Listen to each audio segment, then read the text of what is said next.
Hi, I'm Senshu, one of Sokuzan's monks. Sokuzan offers his wisdom tirelessly with complete love and devotion.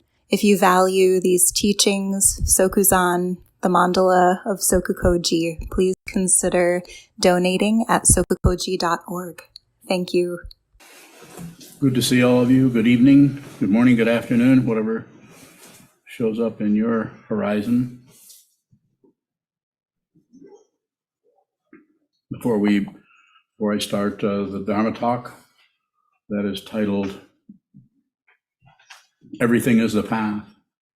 I'm not the first one to say this. Everything is the path. Everything is the way. This is basic teachings. It's in Zen, shows up in Zen, it shows up in Dzogchen, it shows up in Mahamudra, or the great gesture or symbol. Shows up in various teachers. Some of them are not even Buddhist. It's just the truth. So before we go there, I want to ask again for help with this particular Sangha, this mandala, which is a center of sanity, or that's what comes first here. And in order to do that, you have to address the insanity, not cover it up, not make excuses, not shoo it away, not go to war with it. That's what this is for, so this situation, if it's clear, if the insanity is clear where you're at, then all of your outflows, anything you do from there on, if you're clear about it, will not add to the insanity in the world. Reflect on that a little bit. There are lots of things you can support in the world, lots of 501c3s or not-for-profits that you can spend your money on or send it to. This may be a little bit different. This is about fundamentally not interfering, not controlling, not converting anyone to Buddhism. That'd be a terrible thing to do. That's your business. But it is about training one's mind to see clearly. If you see clearly, then you will function out of that clarity. But if you try to function out of the concept of clarity, the idea of clarity, the conclusion of clarity, this is just more warfare, more criminality, more insanity. Don't believe anything I say, as you've heard me say 1,500 times. Consider it. Reflect on it a little bit. See if you resonate with it a little bit. If you're here, you probably do somewhat. Everything is the path.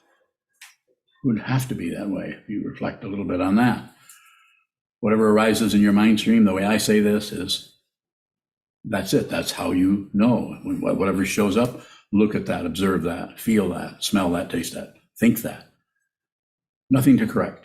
If you think there's something to correct, then you'll continue to correct and then recorrect and then correct again, and a little bit more correction and more correction. There are times when that absolutely is what you should be doing.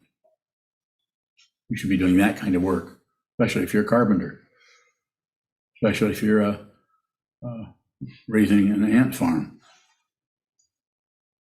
Just name two things that are pretty obvious to all of us. But to see the way, the spiritual path, this is not going to work. Cause and effect, success and failure, doing something to get somewhere. You can't do anything to reach enlightenment. And it's not saying that the provisional teachings don't talk about those particular step ladders and elevators and escalators. But still, you still have to realize fundamentally what this is. It's not here to there. There is no there. Everything is this.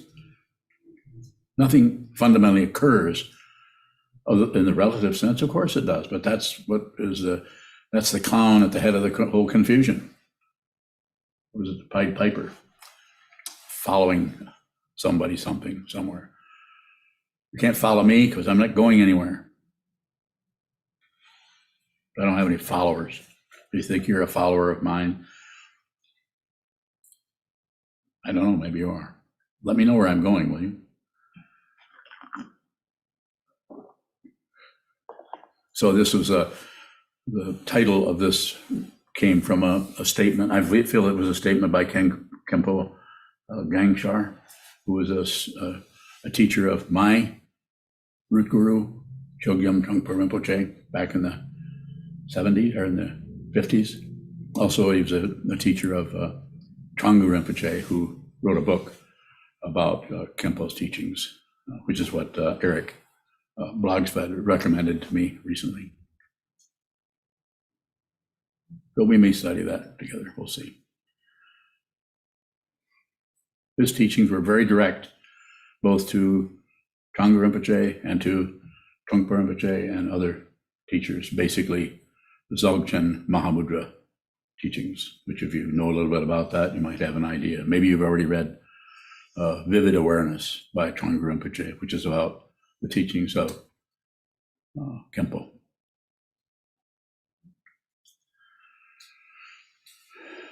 But the instruction there is very, very direct. The path, everything, this, that, this, you, me, everyone you're looking at, everything you're thinking about, anything that shows up is the path. And the idea there, as I talk about it, I don't know about Khenpo, but the way I say it is just receive. Whatever shows up, receive that. You don't have to add to it. This is the path, necessarily. But you might have to, I don't know. Might have to do that. But if you go anywhere else away from away or avoid anything that is arising in your life, your difficulty with your relationship, your success with your relationship, your job, your business, your relatives, your mom, your dad, aunts and uncles, other people who are practicing the Dharma, other people who are practicing Zen or Tibetan Buddhism. Right and wrong or extra. If you look in that direction, you'll be drawn, you'll be magnetized into correctness or rightness. And sometimes some people will lead you there because that's what they operate out of, is right and wrong, correct path, wrong path, good Buddhism, bad Buddhism. I'm not going to say don't listen to that. I am going to say listen, but don't necessarily conclude anything out of anything. Don't do anything unless you have to, including conclusion. Is including a conclusion? Stands the same sound. Is that the same word? You can tell I'm starting to make a dumb joke. I'm not going to do it. I'm going to resist that. We've talked about the cludes before. The Clude brothers. Include, exclude, and what's the other one? Conclude. Yeah. What did I say about it? So the idea here is very simple. All silliness aside, is when something shows up, receive it as it is, rather than conclude something about it, or rather than exclude that. That can't be. I can't look at that. No. Yes and no, no and yes. Look at every single bit, every chunk of your mind stream that arises that might be apparently caused by him or her or that or this. That's happening because this is happening because she said, he said, they said. Very easy to go to that because there might be quite a bit of just relative situation where somebody is actually giving you a difficult time or treating you, shall we say, unfairly. So, but if you go that direction, it just creates circles, even if it's relatively correct.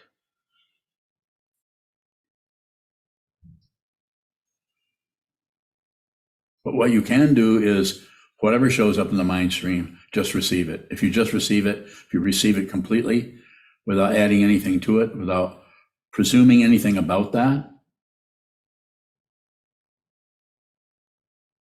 then you won't know exactly what it is. Even though if you go back into who caused it, who said it, what happened there, or why this came about, any kind of blame or praise, that covers it up. It gives it a patina of otherness that makes it acceptable or unacceptable.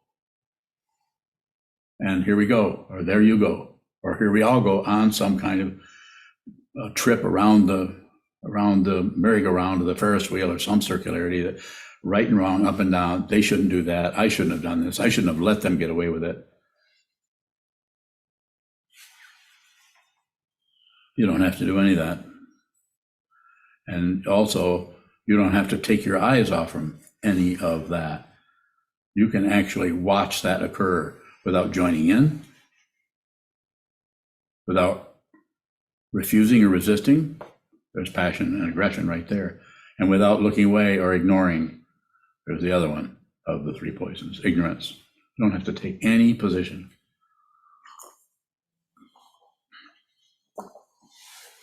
And if you see deeply into this, which hopefully you will, if you look at what is arising in the mind stream, eventually you will have a fundamental understanding of what this is that everything is dependently arisen, that any apparent personhood that's anywhere is unreal from the point of view of a person.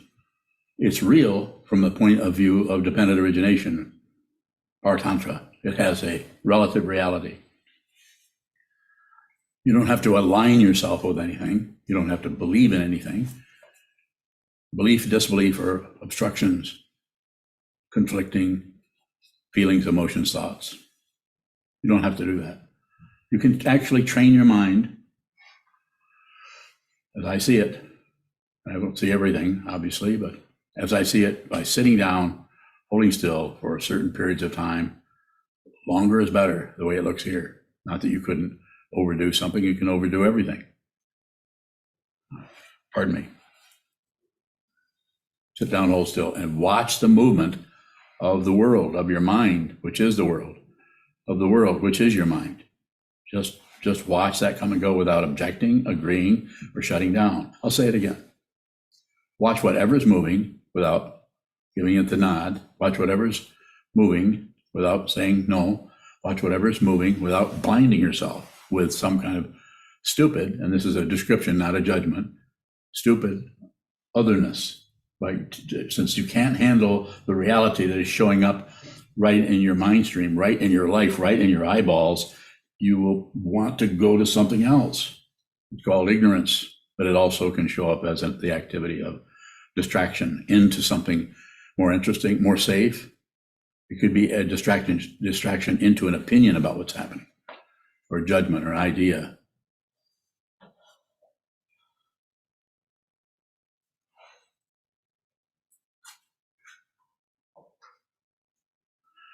So when I say repeat, as Kempo said many, many years ago, everything is a path. It's not anything any different than I've been saying in different words, maybe not quite as direct. But everything is the truth. Everything you see is true. There is no relative situation going on other than the way we have to work with our life as living beings. Before enlightenment, as this Zen saying goes, chop wood, carry water. After enlightenment, chop wood, carry water. Nothing really occurs.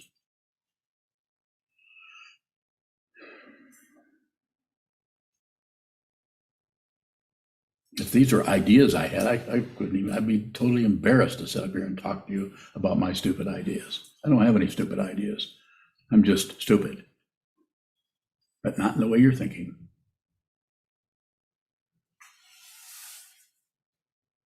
Awakening and delusion are not separate, not two. So you could say, well, what awakens? If there isn't someone there to awaken, what awakens? There actually is no awakening. You just stop sleeping. You just stop sleeping. Nothing sleeps. You realize it. It might take you a few years to understand what that means if you realize that. When I first understood that, it was 40 years of practice before I had a deep understanding of what it was. 40 years, maybe 38. Nothing sleeps. There's nothing to be done. But if you're here, and your life, your habitual patterns during the day and during the night and in the morning tend to swamp you into this and into that and draw you into this kind of a conclusion that is disruptive to yourself and others, or another kind of exclusion that is disruptive to yourself and others. Might want to train your mind.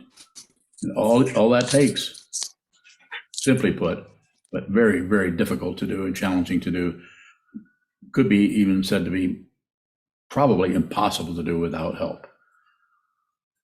Even though you have to do it. You have to train yourself to see that. Sir. Shoulder bowing. How is the way that we work with negativity on a spiritual path different than how we work with it on a mundane path? On the spiritual path, you would just receive that negativity, and on a mundane path, you would try to correct it or fix it or shut it down or find some cause for it and turn that off. Be a relative relationship to that. And that's very seductive because it looks like this person causes that, and this person does this and says this, and this person kills these people. Of course that's happening. It's relative truth. And people who are completely drunk on their opinions, they're drunk on it. Therefore, they're going to act out of that insanity or out of that lack of stability because they're intoxicated by what the traditional word is extreme beliefs about the nature of reality. Extreme beliefs, thinking there is a real person. If you think there's a real person and you get afraid, you're going to defend that person, and you might validate it by, I just have to shoot people because otherwise they're not going to believe me. I have to show them how much I've been tortured or hurt. So I would just kill people. I'll starting out with my grandmother, but you know the story I'm talking about. Those people, that person is that terrified. Who knows the causes and conditions behind that particular lifetime? But we do know that he wasn't much help available for someone who's that crazy. They usually just get shoved aside, and quite often can end up just wanting to prove to you how much they're suffering. I'll teach you. I'll show you to ignore him. You shouldn't ignore me. More. Shoulder bowing. Does wanting to investigate that negativity leave the reception of it? Bowing. Not necessarily. I understand what the question is, but not necessarily. You do both. You could even be a detective and be training your mind. Be anything, and include spending some time just watching how the mind works rather than making assumptions about the mind that these thoughts are actually coming from a separate being who is a detective, who knows stuff and has a hunch about this, a hunch about that. Or? How do we do that investigation in a way that supports the reception of the negativity? Well, the primary situation, as far as I'm concerned, I'm very biased, is to train your mind. Make that the priority. That's why I encourage, it should be obvious what I'm in favor of here. I think everybody should come move in a monastery. And if everybody comes this way, we'll build one. Right now, it's pretty tiny. You're part of it. So how does it look to you? Don't you think it would be let me ask you a question, then ask you another question. Don't you think it would be a good idea to really train your mind? This doesn't mean you've attained an awakening, but you might be less self-centered and sure of your own ideas about everything. You might be more able to actually give someone the benefit of the doubt about what's happening in their mind, rather than correcting them.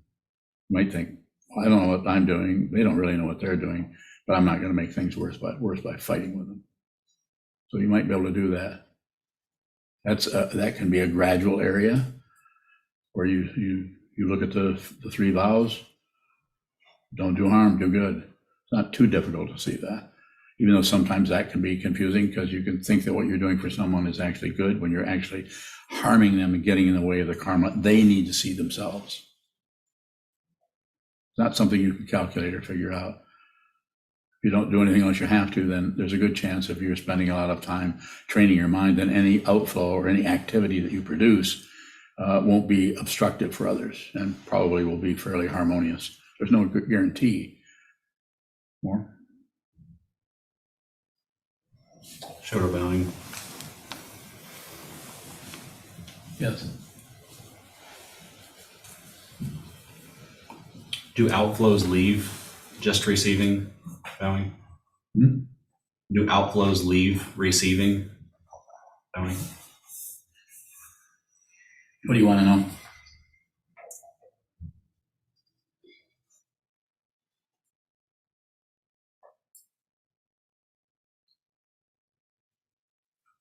I thought I was clear. That's as clear as I can be about it. You thought that was clear? Did. That's insulting. Say it again. I'll work on it. Or bowing. Do outflows leave receiving? What do you want to know?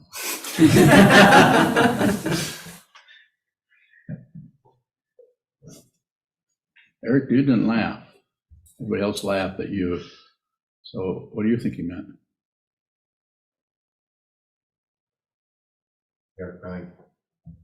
Can you maintain the receiving attitude or activity while outflowing, bowing? Is that it?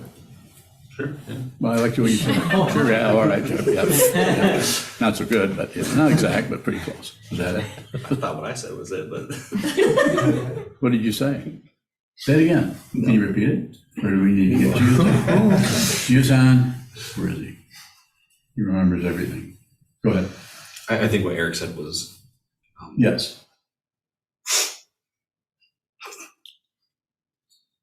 Yes. Okay. Go ahead. sure bowing.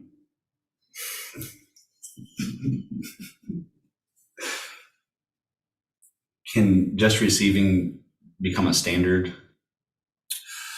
Good question. Probably not.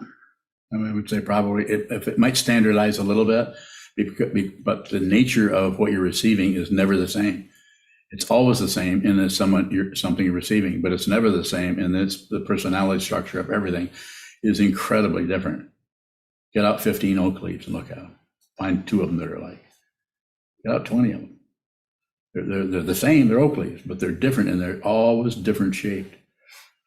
They have a different kind of pattern to them. Same thing with people.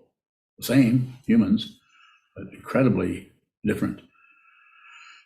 So that receiving area is not going to get standardized because it's new all the time, completely fresh.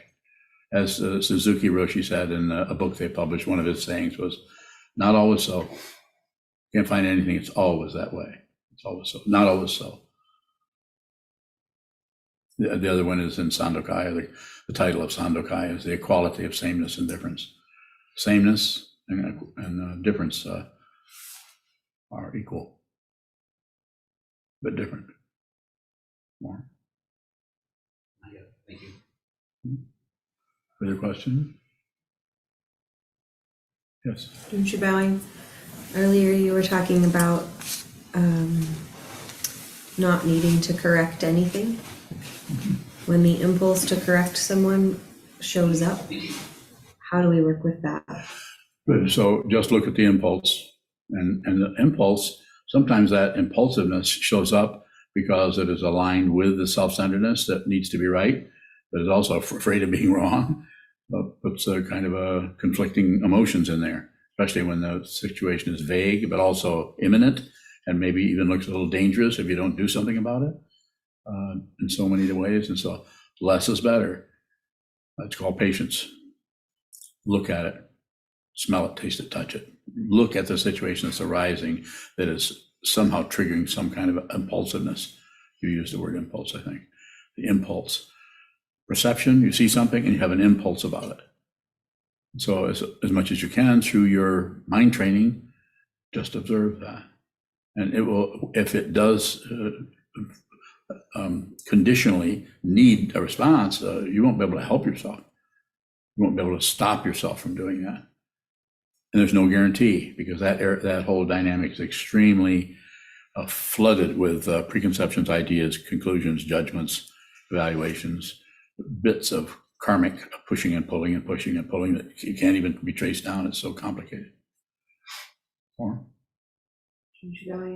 Right now it looks like when that impulse shows up, I often will correct the situation and You then correct someone or some situation. both, Okay. and then, Want help? yes. Shut up. How's that?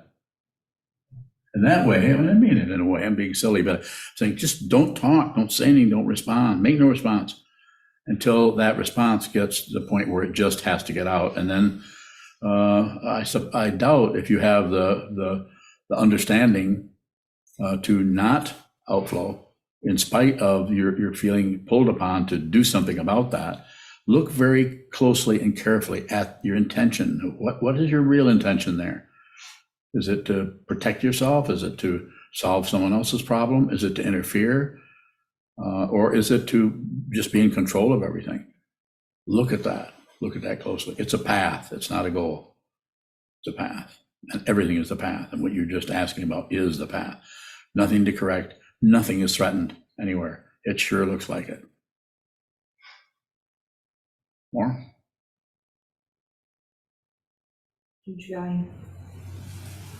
When I have corrected, if I go Yes. into that.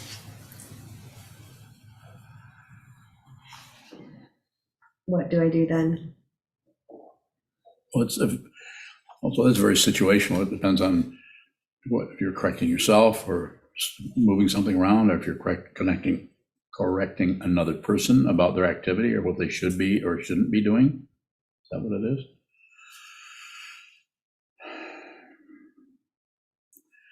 Well, again, situational, but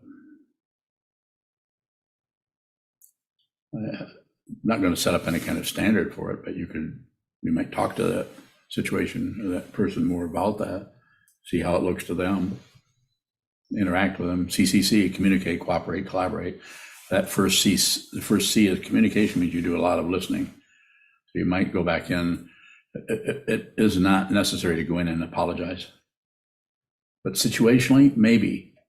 But if you do apologize, if you've heard me talk about this before, one time, one apology, make sure they've heard it, and that's it. No more apologies. Any more apologies on top of the first one are about you trying to feel better. The first one may actually be, I stepped on your feet and I apologize for that. I misunderstood what was happening. I apologize for that. One time. And don't wait to be forgiven. It's more baloney. I was going to say that other word about the manure, but I didn't. Baloney. Don't need to be forgiven for anything. No one's done anything wrong. There is no self in the skandhas. So who are you going to forgive? You're fundamentally not to blame for anything, nor is anyone to blame for anything. But people are responsible for everything. I don't know how else to say it.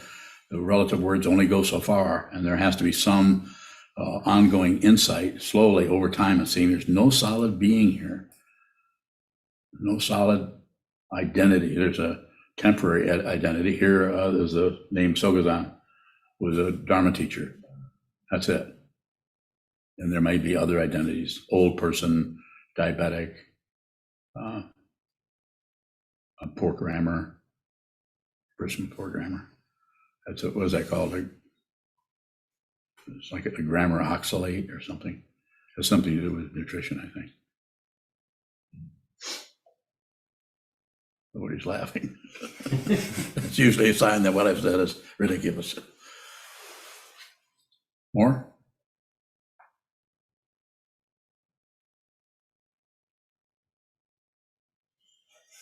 I see that look.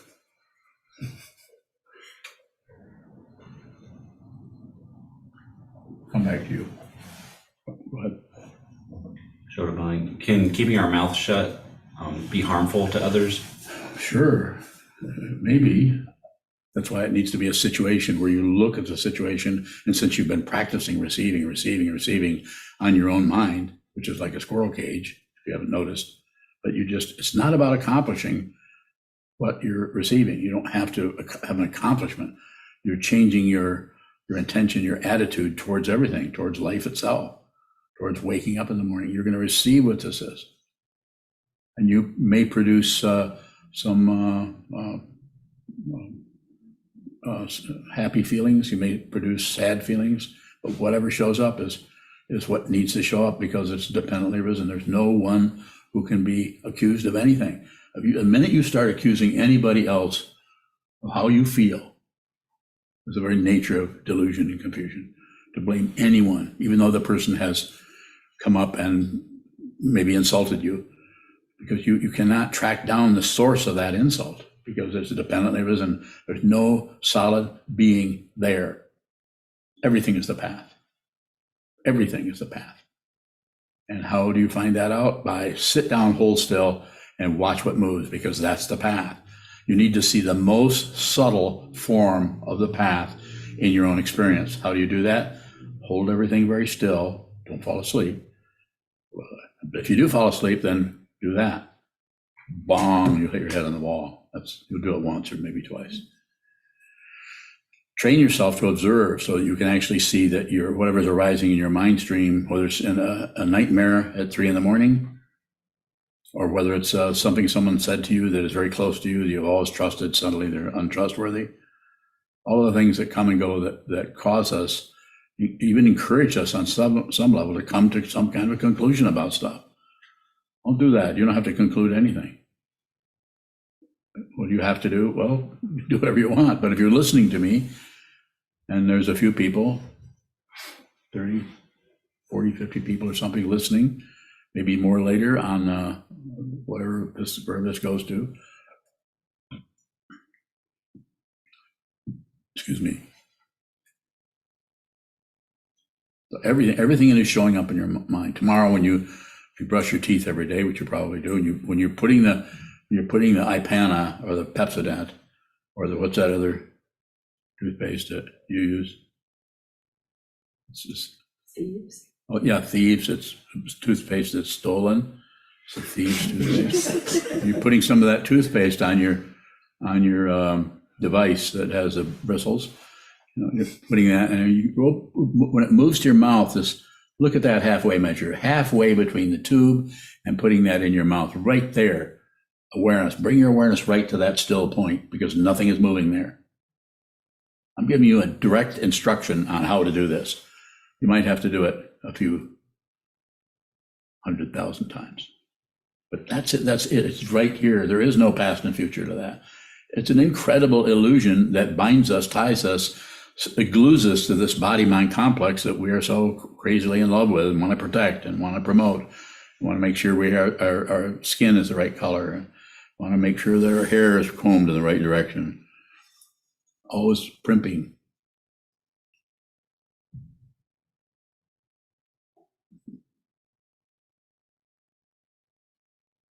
Everything is the path.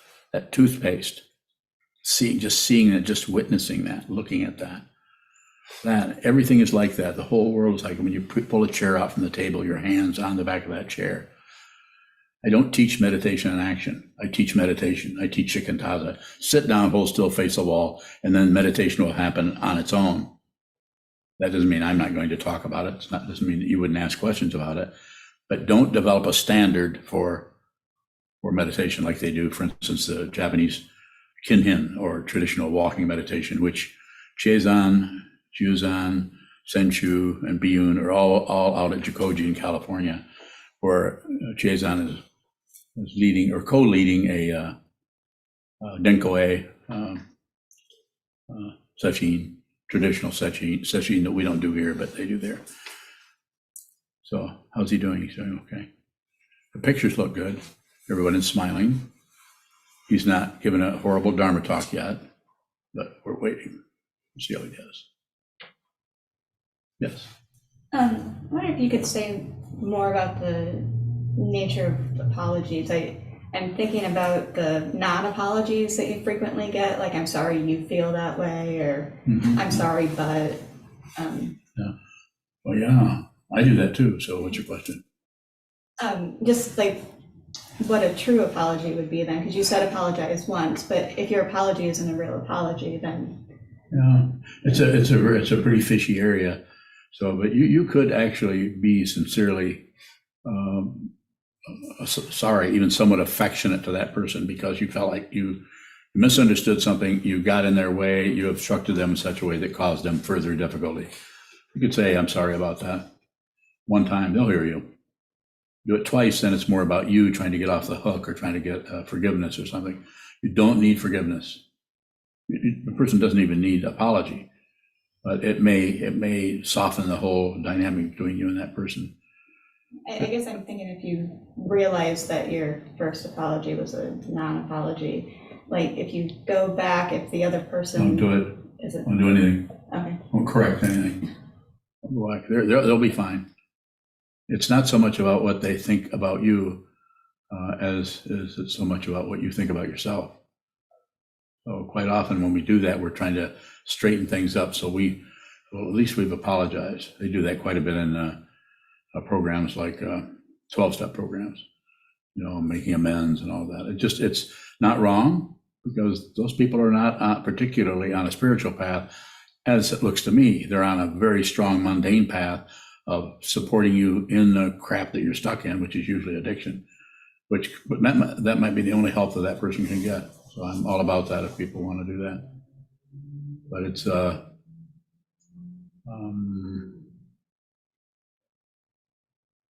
about fixing people. It's about making people better. And that's not what this is about. Not about improving. I've not improved. You might say, that's pretty obvious. But what am I talking about? I'm talking about seeing your true nature. So you can actually see it. If someone sees their true nature, they look like just anybody else on the street. They don't have light coming out of their ears. But they are not separate from the light that you're walking under, if they've realized their true nature. And it's not a feeling. We have feelings come and go, even compassion, not a feeling. When you're bowing, I think you've said that it was intense anger that brought you to this path. Yes. And yet you say that you haven't improved. Is that intense anger still present? Yes, it is. So what's different from how it was that brought you to this path and now? I think the intention, the wish or the desire to help others overwhelms that other situation. Haven't gotten rid of it. So the intention is to be with all things. And that's gotten stronger since I first began to understand what that vow was about. But that doesn't make me some kind of a hero. Doesn't mean that I'm this wonderful, kind person who is always putting others before himself. That's the intention. You can't accomplish it. The reason you can't accomplish it, because there are no separate beings. That takes a while. More. Shadow bowing. If we see an area where we are having some difficulty or we're kind of locked up, is there a way to start to massage that area without it being about improving? Yes, just to take it to the wall. I mean, you can, if you've been meditating a lot, if you're meditating 15, 20 hours a week, somewhere in that area, then you'll probably be able to contemplate that in meditation, in Shikantaza. It'll just come up naturally. You'll be able to look at it. It might disappear, don't chase it. It might show back up, might appear again, just look at it. It'll show up. You won't have to necessarily, if that's an area that you've been working on off the cushion or been ruminating about, thinking about, it will probably show up in a much more precise and definite form in Shikantaza. Shadow bowing. I'm thinking of an area that, around the communication, where it seems like in the midst of actually communicating, I could try to step into an uncomfortable area or, is that something you can practice in the middle of a situation? Maybe, but the way I'm understanding it and knowing you, no. Don't do anything unless you have to. Is that a standard or a slogan? Somewhat. But it also it applies to everyone a different way. Some people are going to have to do a certain thing that you confronted with a similar situation would be pretty choiceless for you to not do anything at all there. You might just keep it buttoned up. Just sit there and look at it. It's going to be different with each person. There's no standard for anything like that.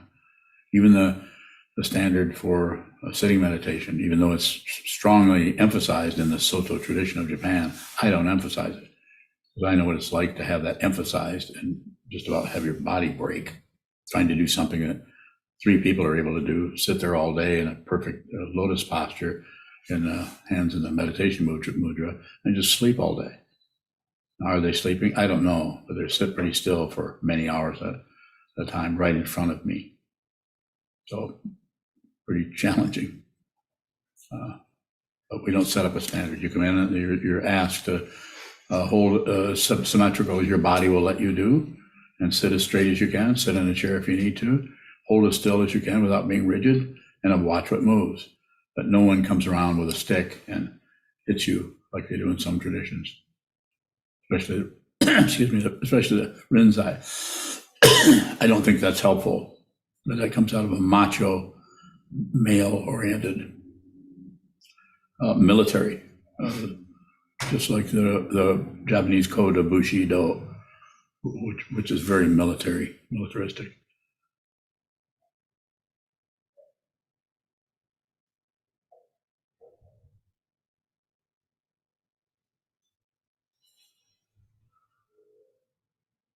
You have a question? You? Oh, no. I thought you were looking past me. Oh. I did have a question. Go ahead. I'm gonna have to think about what it is now. Okay. You can come back. Anyone on Zoom have a question?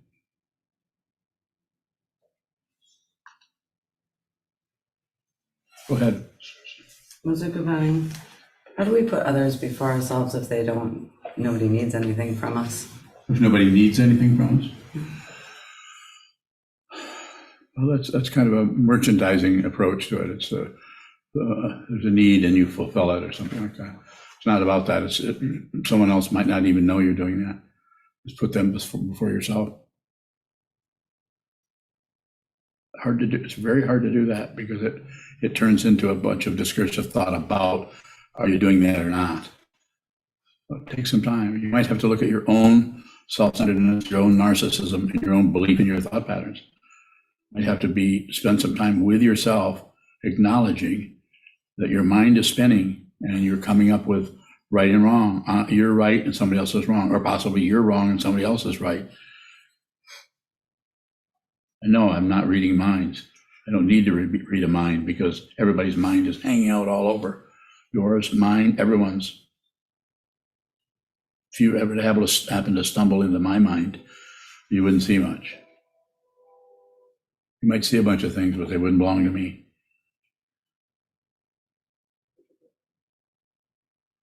Talk about scary.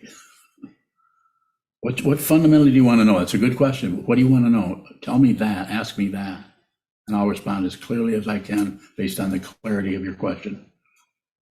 Sokuzan, just honestly wanting to get unstuck from miring down in self-centeredness and In what? in my self-centeredness. Okay, I can help you there. Take it to the wall. Spend a lot of time facing the wall. Sit down, hold still, and watch the craziness, the insanity. You're not alone here. There's insanity here also. I couldn't do this if I'd somehow gotten rid of everything and was this wonderful, sane person, some kind of saint wandering around bestowing blessings on people. Not interested in that. What am I interested in? In helping you see your true nature with your permission. If you come in here and sit here, if you listen to me for 15, 20 minutes, you're kind of giving me permission for a while. Once we leave and go somewhere else, you might go somewhere else. That's up to you. But in your situation, more sitting. This doesn't mean quit your job, but I can't be working more than 40 hours a week, are you? Are you? Well, stop it. That's too much. You have to work 60 hours a week? I started figuring out ways to pretend to work from the cushion in the window. Yeah, don't do that. Yeah. We can talk about that at some point, but really to work more than 40 hours a week and live in the monastery as you do, or in the monastery grounds and practice as a practice resident, you're just asking for a lot of difficulty. I don't know if you're going to have a nervous breakdown particularly, but it puts that kind of stress, especially if the job itself is very stressful because of production or deadlines or anything like that. Are you dealing with that? Yeah. More? Great. Thank you for the question. Further, anyone? Go ahead. When you're bowing, I believe you said at the beginning, if your insanity is clear, your outflows will not add to the insanity of the world. Mm-hmm. How can we see if our insanity is clear? How will we know? You'll know. You will know. I mean, consciousness will know. There's no you left to know anything. And if there's a little shreds of you, like little, when you actually do explode, there's little chunks of you here, and they're little, sometimes called shrapnel, laying around. Even that won't have enough individuality to have a problem with anything. You will know. I can't guarantee that. I can't guarantee that you will awaken. But I can be fairly sure you won't awaken if you decide to just buy into the insanity of the world and try to hammer out this or that, or become a professional arm wrestler. You're probably not going to do that. Go ahead. When you're bowing, and then shortly after that, I believe you also said something to the effect that you can't do anything to reach enlightenment. Yeah. But you can do a lot to not reach enlightenment or understand that or be realized. You can't reach someplace you already are. This is why it said everything is the path, because everything that shows up that looks like an obstruction, sometimes even an agreement, or a good thing, a bad thing, a neutral thing, that is what is in the way of seeing your true nature, of seeing awakening, of seeing what's called realization of what this is. What this is, that realization transcends life and death. Because what is seeing that is no longer locked up in some kind of organism, some kind of me and my ideas and what I think, what I don't think, what's right, what's wrong. Most of the world is dealing with that kind of junk. That's one of the reasons that I am motivated, along with some other people, including Kelly Climby, to set up some kind of a structure, not to convert people to Buddhism, but to give young people a place where they can be safe, because a lot of times they aren't safe in the early evening, we've been finding, and something that they can do that doesn't just go into the teenage culture. Not that they shouldn't. Maybe that's what they need. Maybe they won't particularly want to participate in a world that whose basis is just basic sanity, basic goodness, what my teacher would have said. Basic goodness, just basically good, not as opposed to anything else. I would like to bring that about with your help. We can't do it alone. So it's very important to do that. Besides training our minds here in this monastery or on Zoom, or you're off in a different part of the country or different part of the world, for that matter, in some cases. That's what we're trying to do here, half a block away, 3 blocks away to the high school, where one of our residents actually goes to school there, I'm happy to say. Is there a further question? A few further questions? Have some time if there is.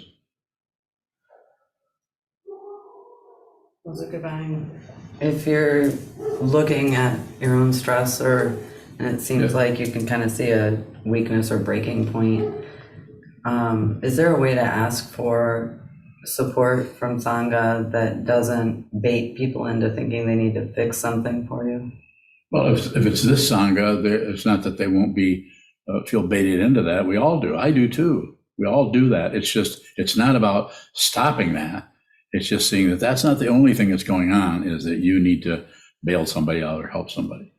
So you have to be with people, meet people where they're at, whether you're the one who is asking for help or where the other person is hearing you at, and then looking at their situation, at your situation, and seeing if there's something they can do. It's very situational. So I wouldn't double think or overthink the whole thing too much. If you need help, ask. You could ask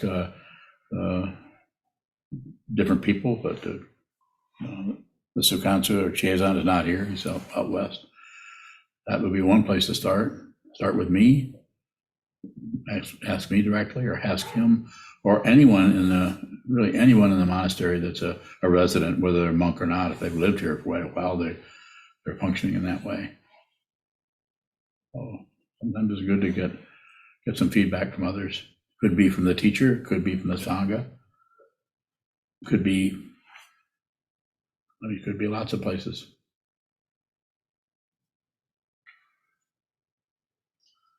Further question? Is there anyone on, I can only see 20, about 10 people I cannot see. So I'll switch the screen, and then I can see another 10 or so people here.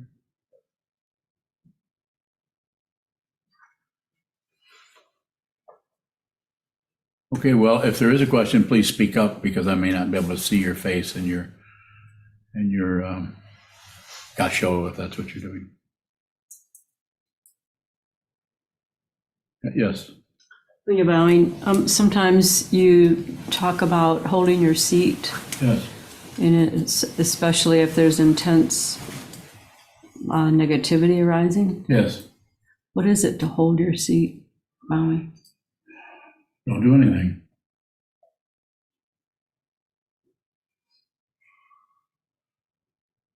Don't do anything. No response. Hold your seat. This doesn't mean shut down and be rigid.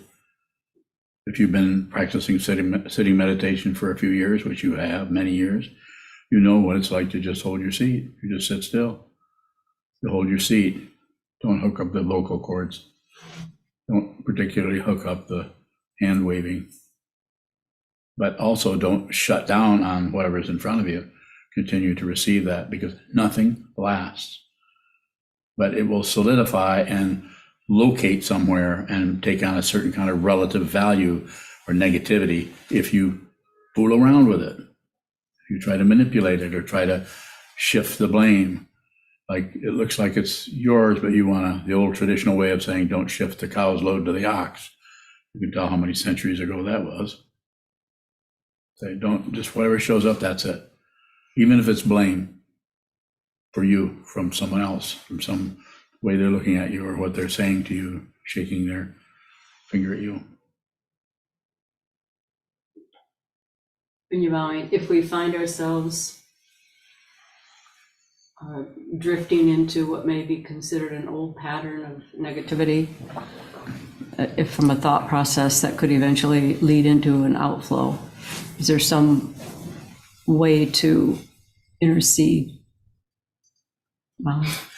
So rather than use the word intercede, which sounds like interrupting or stopping, something like that, I would say just observe it. You're going to need to observe the outflow and be responsible for the outflow, rather than trace the outflow back to someone who caused that, someone who caused you to feel that way, and that's why you said or did this or that. Yes. When you're bowing, are there such things as internal outflows?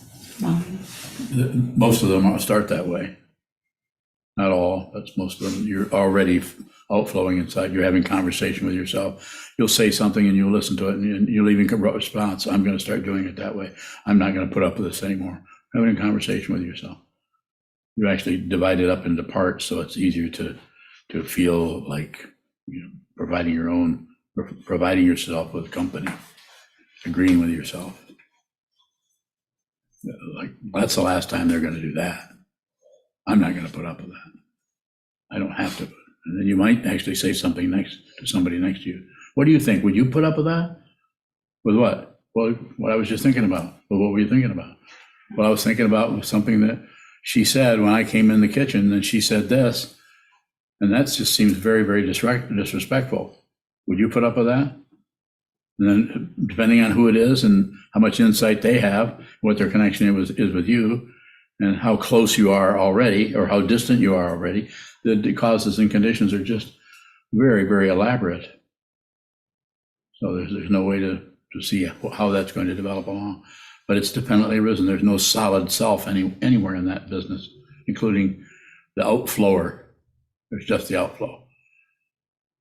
That the ego mind will assume credit or responsibility, or even might feel like he, she, they are actually doing that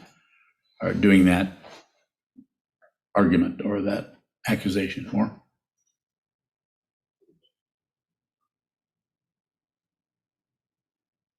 question from someone who has already asked lots of questions? Okay, then someone who hasn't asked any question.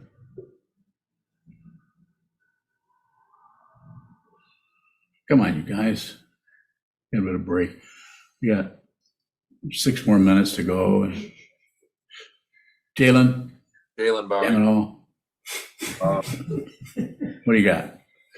So everything is the path. Can't hear you. Oh,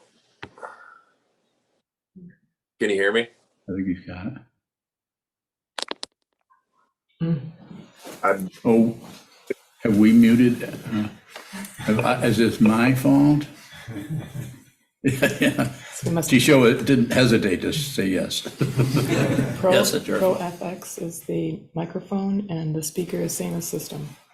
Jalen Bowing. Can you hear me? Yep, we hear you. All right.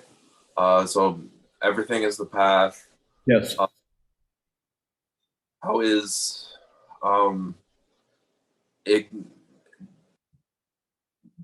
ignoring everything, trying to ignore everything, where's the path quality in that? Very good. But look what you're able to do. You're here. You've been attending these classes. I assume you're doing some meditation practice. You sound like you're doing some. Not that I can always tell.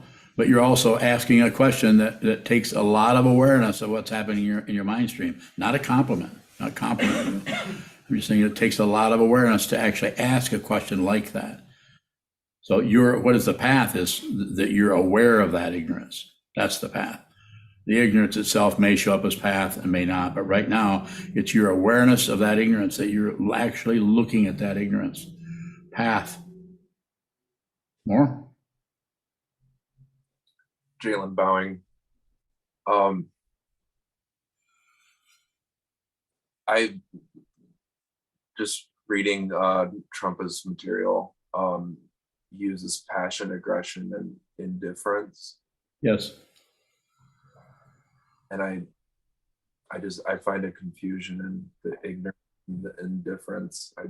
Just the other day, indifference, and it just seemed to really just hit me hard, unlike ignorance. And I was wondering if you could provide clarity on. So I think you're already close to that, understanding it yourself. I can say more. It's just another form of ignorance. There are several different forms. We go on and on. Just a distraction, deliberately looking away from something because it's painful or uncomfortable to look at it. So we just go into something else. It is aligned with aggression. It is aligned with passion. But the fundamental of the 3 poisons in that one would be indifference or distraction. So it's, the downside is how this looks to you and your experience of it, but the upside is you're actually looking at this. So don't conclude. That's what's happening is you're abandoning or leaving what you're actually looking at for what it's about or what it means or its value to you or its lack of value or that you're not on the path correctly. And I'm telling you, saying to you, offering to you, suggesting to you, everything is the path. Everything is the path. One more time. Everything is the path. So whatever's happening in your mind, as long as you continue to return to the cushion, continue to train your mind, continue to return whatever is available in terms of the 3 jewels, the Buddha, the Dharma, and the Sangha, the teacher, the teaching, and the community, which we have right here. I'm obviously not the Buddha, but I'm a Dharma teacher, and I've been doing this for a while. And there are people here who are students. And you're one of them, at least for the time that you're here. So we'll do this together. We're studying the Dharma as this person is presenting it. And this person is here to respond to questions as I'm endeavoring to do now. And there's a community here that we're all listening to this together. Even though someone isn't asking a question, they might hear the way I respond to your question, or possibly the way in which you elaborate on what's happening in your mind stream, and then hear the way I'm responding to it, or perhaps what that engenders in someone else's mind to ask a question with a different shape or different form that have to do with very simple ideas like passion, aggression, and ignorance. It is about awareness, not about accomplishing a damn thing. It has its relationship to the mundane path, but it's a different one. It's way beyond grasping, rejecting, and shutting down. More, Jalen? Jalen bowing. That's it. Thank you. Certainly. Take a final question if there is one, and if there isn't, we can close up shop. Is that appropriate to say that? Close up shop. Nobody? Chisho, you don't have a single question? Okay. Well, it's understandable. I know that, there's a lot of confusing things go through your mind. Eric Henderson, I don't see you very often. Do you have a question? I see your name there. You have a question? Oh, Eric bowing. Nothing's coming to mind right now. Thank you, though. Okay, then I guess we'll go the other direction, which means what are we going to do next? Dedicate the merit. Dedicate the merit. We'll all do that together, and then we'll close for this evening. So thank you so much for coming. It's been good to see all of you. Appreciate your questions, and your non-questions are good too. So